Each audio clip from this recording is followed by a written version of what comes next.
अच्छा देखो, इस क्लास में हम लोग ये डिस्कस करेंगे कि व्हाट इज़ ट्यूबरकुलोसिस।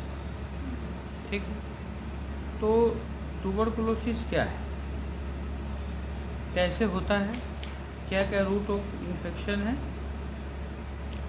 और कैसे कंट्रोल करेंगे, क्या थेरेपी है, कितने दिनों में दी जाती है, और गवर्नमेंट्स का क्या क्या स्कीम है, how do you control tuberculosis as a whole हम पढ़ेंगे। तो ट्यूबरकुलोसिस की हिंदी में क्या कहते हैं? ट्यूबरकुलोसिस को हम हिंदी में कहते हैं क्षय रोग।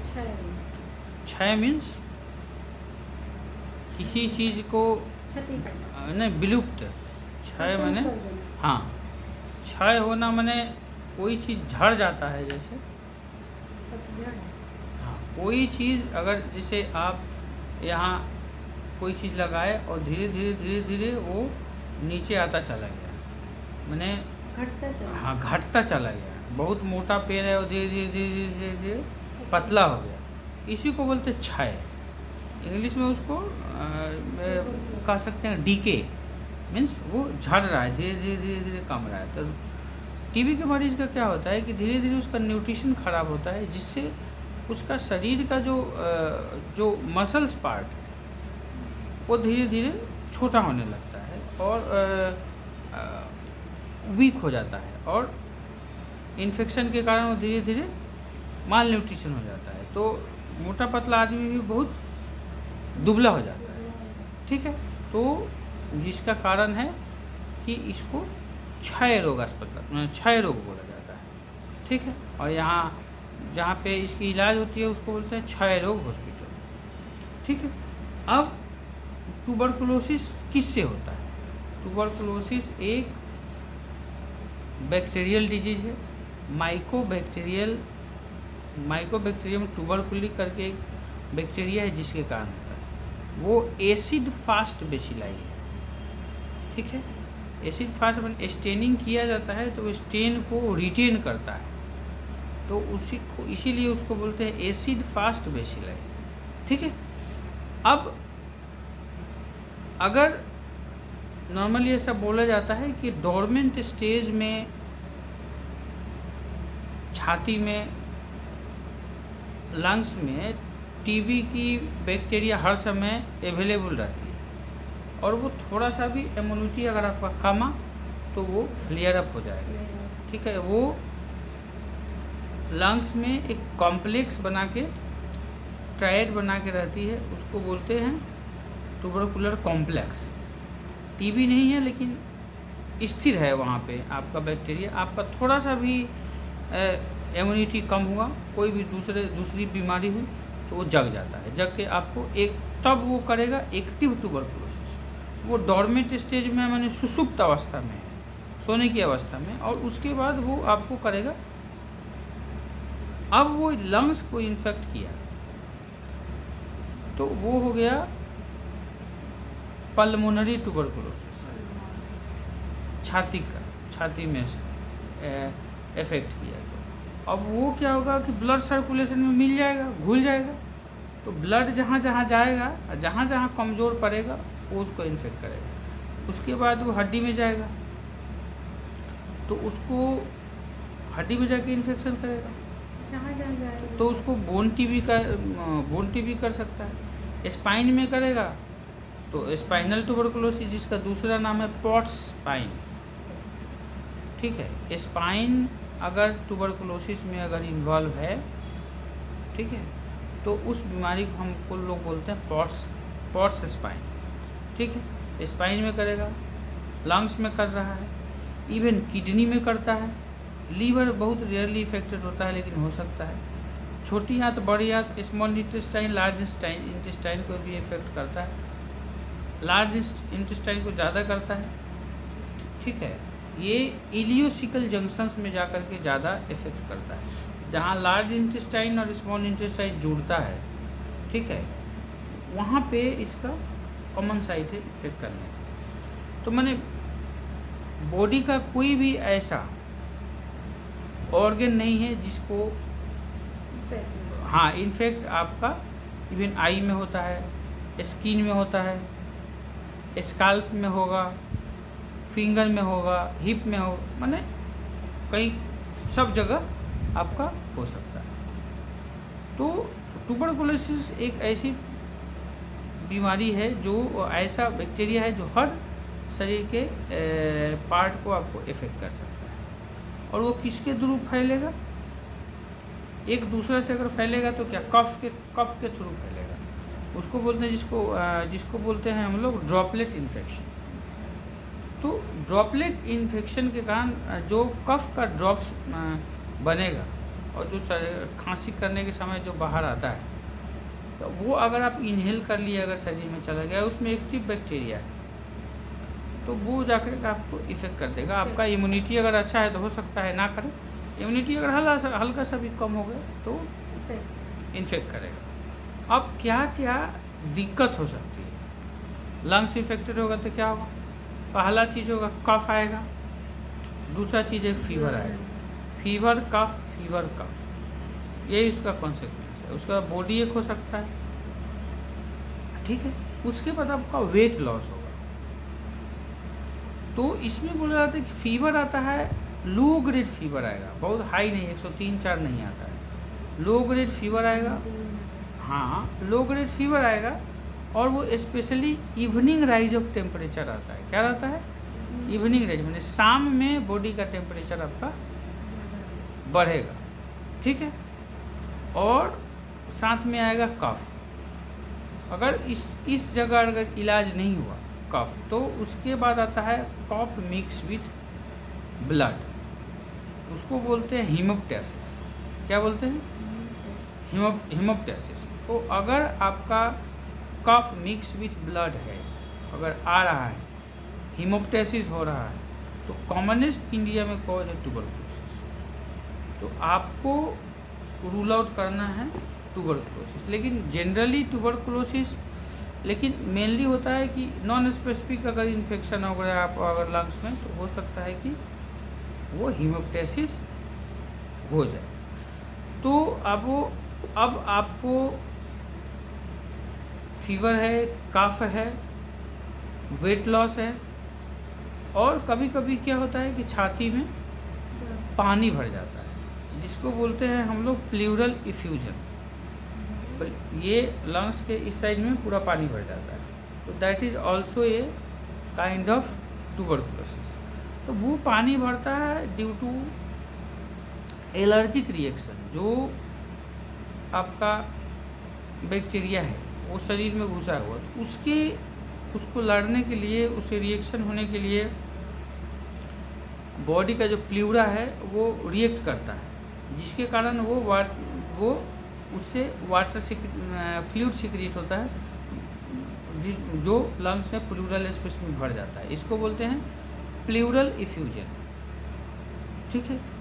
इफ्यूजन मीन्स भर जाना, प्लूरल मीन्स प्लूरा स्पेस। तो प्लूरल स्पेस भर गया पानी से, तो that is called your pleural effusion. तो ये दाहिने में हो सकता है और बाएं में हो सकता है, दोनों साइड में हो सकता है। दैट इज ऑल्सो ये हाँ, ये एक कारण है ट्यूबरकुलोसिस का। लेकिन इसका जो प्लूरल इफ्यूजन जो पानी भरता है वो बैक्टीरिया के रिएक्शन से भरता है, डायरेक्ट बैक्टीरिया का इफेक्ट से नहीं भरता है। लेकिन आपको कफ आ रहा है, आपको फीवर आ रहा है, आपका हीमोप्टासिस हो रहा है, means cough mix with blood आ रहा है, तो ये क्या है? डायरेक्ट बैक्टीरिया के एक्शन का रिजल्ट है। अब छाती में हो गया तो वो अब ये ब्लड के थ्रू सब जगह फैलता है, हिमेटोजेनस रूट के थ्रू। तो ब्रेन में जाएगा, आई में जाएगा, ईयर में जाएगा, किडनी में जाएगा, लंग्स में जाएगा, लीवर में जाएगा, स्मॉल इंटेस्टाइन में जाएगा, लार्ज इंटेस्टाइन, हाँ, सब जगह जाएगा। तो इसलिए अगर किसी को बहुत दिन से फीवर है और आज सस्पेक्ट कर रहे हैं ट्यूबरकुलोसिस, तो सबका जांच होना चाहिए, माने होल बॉडी का जांच होना चाहिए, इसलिए कि इफेक्ट रहे कि कौन कौन सा ऑर्गन इस स्टेज में इन्वॉल्व है। इससे क्या होगा कि उसके अनुसार आप उसको उसको ट्रीटमेंट कर सकते हैं, उसको इवेलुएट कर सकते हैं। अब समझना है कि इसका डायग्नोसिस कैसे करें। अगर सपोज किसी को सस्पेक्टेड ट्यूबरकुलोसिस है तो आप कैसे डायग्नोस कीजिए। तो इसमें एक तो है डायरेक्ट टेस्ट, एक है इनडायरेक्ट टेस्ट। ठीक है, डायरेक्ट टेस्ट क्या हो गया कि कफ आ रहा है तो कफ के ले के डायरेक्ट बैक्टीरिया स्लाइड बना के देख लेंगे उसमें, तो वो अगर बैक्टीरिया रहेगा तो उसमें एसिड फास्ट बेसिलाई जब हम स्टेनिंग करेंगे तो वो दिखेगा ट्यूबरकुलर बैक्टीरिया। ठीक है, तो ये हो गया डायरेक्ट आप सर्च कर रहे हैं। दूसरा चेस्ट एक्सरे कराएं। चेस्ट एक्सरे में देख रहे हैं कि उली लेशंस है, एपेक्स इन्वॉल्व, एपेक्स माने ये वाला भाग, ये वाला एपेक्स बोलते हैं लंग्स का, और नीचे के भाग को ये बोलते हैं बेस, ये वाला जो बोलते हैं वो ये बेस है, और ये हो गया एपेक्स। तो मेनली ये दोनों साइड ये एपेक्स को इन्वॉल्व करता है। ठीक है, तो एक्सरे देख सकते हैं। दूसरा चीज़ है कि ब्लड में एंटीजन एंटीबॉडीज देखते हैं। ठीक है, बहुत सारा टेस्ट है, तो वो ब्लड का टेस्ट करके हम उसके माइकोबैक्टीरियम ट्यूबरकुलोसिस का जो एंटीजन है, एंटीजन जो उसका लेयर है, उससे एंटीबॉडीज बनता है रिएक्शन के बाद, वो एंटीबॉडीज को हम लोग टेस्ट करके देखते हैं। मतलब ब्लड का टेस्ट करके देख सकते हैं कि इसको ट्यूबरकुलोसिस है कि नहीं।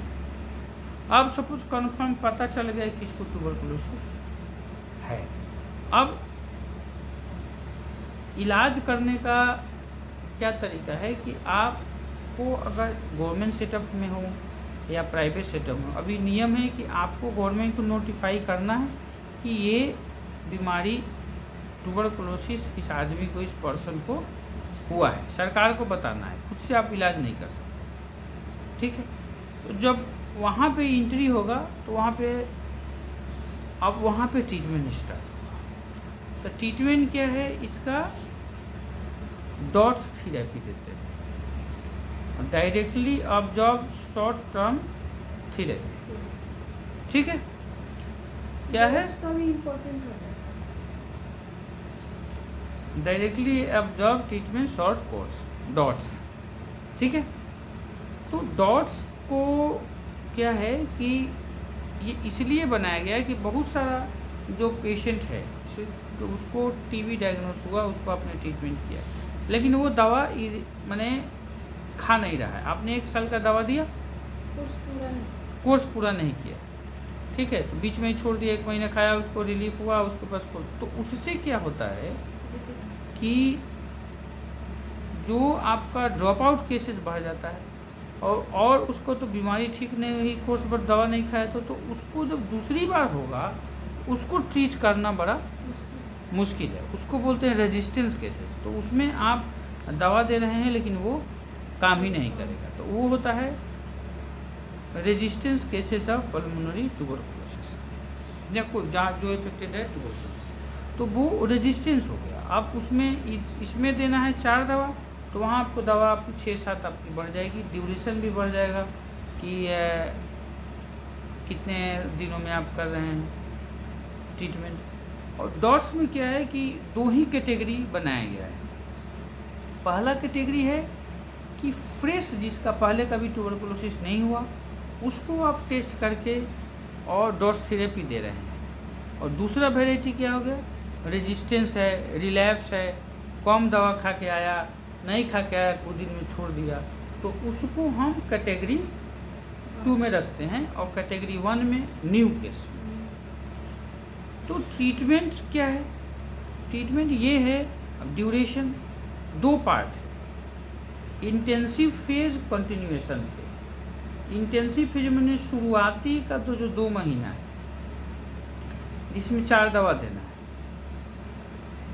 ठीक, ये हो गया इनिशियल फेज, कैटेगरी आपको 1 में इनिशियल 2 महीना देना है, फिर 4 मंथ क्या करना है, 2 दवा देना है। ठीक है, तो ये हो गया कैटेगरी 1 का ट्रीटमेंट, टोटल 6 महीना।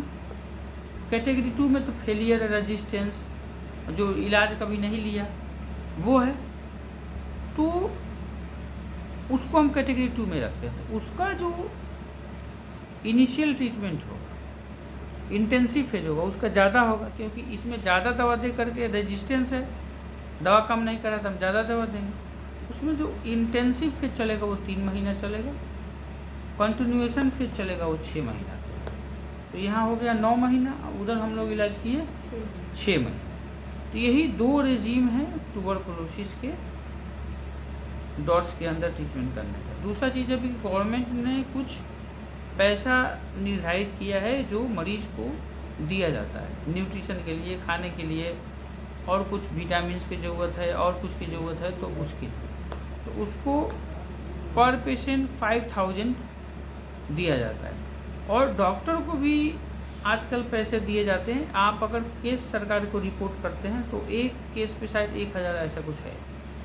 तो अगर आप ये नोटिफाइबल डिजीज़ माने क्या कि सरकार को आपको नोटिफाई करना है कि ये बीमारी यहाँ हुई है और सरकार को आपको बताना है। तो इस ऐसे डिजीज़ को हम लोग कहते हैं नोटिफाइबल डिजीज़। जैसे कोविड नोटिफाइबल डिजीज़, आपको स्टेट गवर्नमेंट को बताना है कि ये बीमारी यहाँ हुई है। डेंगू जो है अभी जो एकदम चल रहा है रैपिडली, तो ये नोटिफाइबल डिजीज़ है। ये आपके यहाँ हुआ है तो आपको सरकार को बताना है कि यहाँ हुआ है, तो उसके लिए आप स्पेशल मेजर लीजिए। आपको लिख करके देना है सदर हॉस्पिटल में कि यहाँ पे ये बीमारी। तो इस नोटिफाइबल डिजीज़ क्यों इसको रखा गया, उसका मतलब क्या है? ये मतलब है कि अगर कोई एक बीमारी होती है, हम सरकार को बताते हैं तो सरकार उस पर एक्शन ले। एक्शन लेने से क्या होगा कि जो ये कम्युनिकेबल डिजीज है तो एक दूसरे से नहीं फैलेगा। अगर सरकार जैसे डेंगू है, डेंगू पता है कि आपको एडिज मच्छर के काटने से होता है। तो अब जहाँ वो ग्रो कर रहा है एडिज, तो उसको साफ़ करना है, उसका छिड़काव करना है, हेल्थ फैसिलिटीज आपको इम्प्रूव करना है, एक्स्ट्रा बेड रखना है, प्लेटलेट के इंतजाम करके रखना है। तो ये सब जो है नोटिफाइबल डिजीज़ इसीलिए कहा गया है। और ये सब डिजीज़ ऐसी है कि जिसको आप कंप्लीट रूप से ठीक कर सकते हैं, ठीक है, कोई दिक्कत नहीं है। तो ये हो गया आपको tuberculosis treatment, diagnosis, dots therapy. इसके लिए जो गवर्नमेंट की तरफ से जो कंट्रोल प्रोग्राम है ट्यूबरकुलोसिस, उसका नाम है RNTCP, revised national tuberculosis control programme, ठीक है। तो इसी के अंदर में फंड आता है। यही आपको RNTCP गाइडलाइन जारी करती है। पहले गाइडलाइन था कि 3 कैटेगरी में पेशेंट डिवाइडेड था, अभी सिर्फ 2 कैटेगरी। उसमें फिक्स है कि आपको जो इनिशियल पीरियड में इंटेंसिव फेज में क्या दवा देना है कैटेगरी 1 में और कैटेगरी 2 में। तो इसके लिए कंट्रोल कौन सा प्रोग्राम है? नेशनल ट्यूबरकुलोसिस कंट्रोल प्रोग्राम, ठीक है। यह होगा ऑल ओवर